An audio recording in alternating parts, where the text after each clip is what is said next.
Hey there, nurses. Today I'm diving into the fascinating world of enzymatic debridement.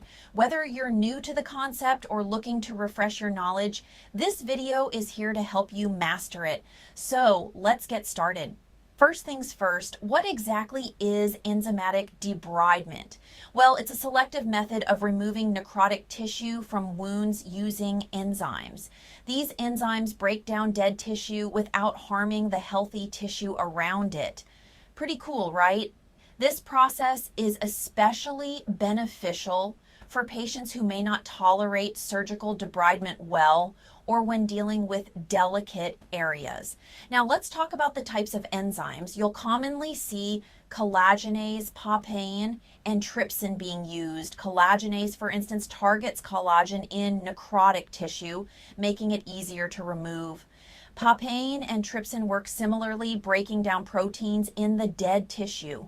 When preparing for enzymatic debridement, make sure you follow your hospital's protocols and the manufacturer's guidelines. Safety is paramount here. Always wear gloves and ensure the wound is clean before applying the enzyme. You might need to moisten the wound with saline solution to activate the enzyme properly. Here's a step-by-step guide to the process. First, clean the wound thoroughly with saline to remove any loose debris. Then apply the enzymatic ointment directly to the necrotic tissue. Cover the wound with an appropriate dressing to keep it moist and check the wound regularly. Depending on the product, you might need to reapply daily or as directed.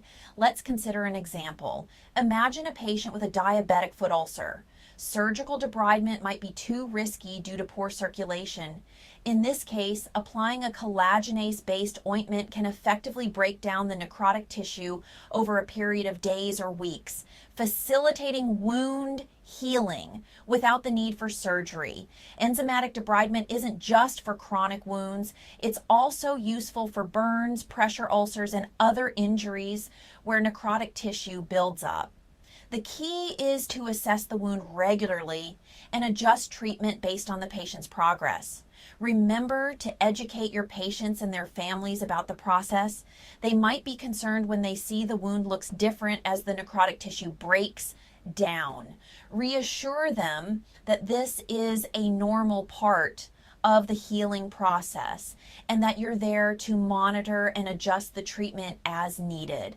That's a wrap on enzymatic debridement.